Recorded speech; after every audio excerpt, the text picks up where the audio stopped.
చిరంజీవి గారి దృష్టి మళ్ళీ రాజకీయాల వైపు మారుతుందా?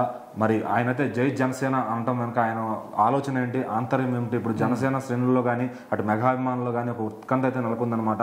అసలు ఆయన ఏ సందర్భంలో జై జనసేన అనాల్సి వచ్చింది? ఖచ్చితంగా ఇప్పుడు ఏపీ రాజకీయాల్లో మాత్రం మనం ఊహించని పరిణామాలు చోటు చేసుకుంటున్నాయి. రోజుకు ఒక కొత్త విషయం, అటు వైసీపీ పార్టీలో కావచ్చు, కూటమి పార్టీలో ఏం జరుగుతున్నాయనే విషయం ఎవరు కూడా అంతు చిక్కడం లేదు. సో ఇప్పుడు చిరంజీవి గారు ఎట్లా అంటే, ఇక్కడ ప్రజారాజ్యం పార్టీ అప్పట్లో పెట్టినప్పుడు అనుకున్న రేంజ్లో దానికి సపోర్ట్ రాకపోయినప్పుడు కాంగ్రెస్ పార్టీలో విలీనం చేయడం జరిగింది. సో రీసెంట్గా ఆయన చేసిన వ్యాఖ్యలు మాత్రం ఇప్పుడు రాజకీయ రంగంలో మొత్తం కూడా సంచలనంగా మారాయి.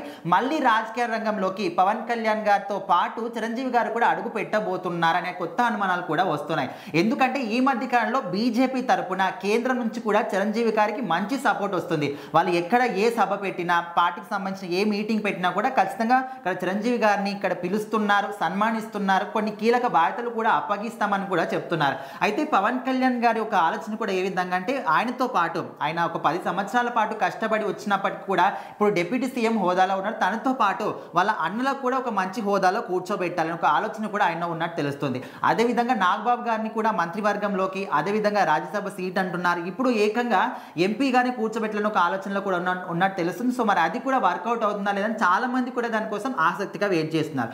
సో ఇప్పుడు చిరంజీవి గారు జై జనసేన పార్టీని ఒక నినాదం చేశారు. సో అప్పటి నుంచి అందరూ కూడా దీని గురించే వెయిట్ చేస్తున్నారు, ఎందుకు ఈ విధంగా చేశాడు. అండ్ ఇంకొక మాట కూడా అన్నాడు, ఏ విధంగా అంటే ప్రజారాజ్యం పార్టీనే మళ్ళీ రూపాంతరంగా చెంది జనసేన పార్టీగా వచ్చింది. సో మరి దీని వెనకాల ఖచ్చితంగా అన్నదమ్ముల ప్లానింగ్ ఏమైనా ఉందా? అప్పట్లో కాంగ్రెస్ పార్టీలో విలీనం చేశారు, ఓకే. మరి జనసేన పార్టీతోని పవన్ కళ్యాణ్ గారు వచ్చినప్పుడు ఇక్కడ చిరంజీవి గారు ఎలాంటి అంటే వెనకాల ఉండి సపోర్ట్ చేశారు, కానీ ఎలక్షన్స్ అప్పుడు కూడా నేను సపోర్ట్ చేస్తున్నాను ఎక్కడ కూడా ఆయన మెన్షన్ చేయలేదు. మిగతా సినిమా రంగంలో ఉన్న వాళ్ళందరూ కూడా సపోర్ట్ చేసినప్పటికీ సొంత అన్న మాత్రం సపోర్ట్ చేయలేదు. గెలిచి ఇంటికి వెళ్ళిన తర్వాత చాలా గ్రాండ్గా అయితే వెల్కమ్ చెప్పాడు. సో మొత్తానికి దీని అంతటి వెనకాల వీళ్ళ ముగ్గురు అన్నదమ్ముల ప్లానింగ్ ఏమైనా ఉందా అనే విషయం గురించి ఇప్పుడు అందరూ కూడా ఆలోచిస్తున్నారు. దానికి దీటుగానే ఇప్పుడు జై జనసేన పార్టీ అని ఒక నినాదం చేసిన తర్వాత అందరూ ఒక క్లారిటీ వచ్చింది.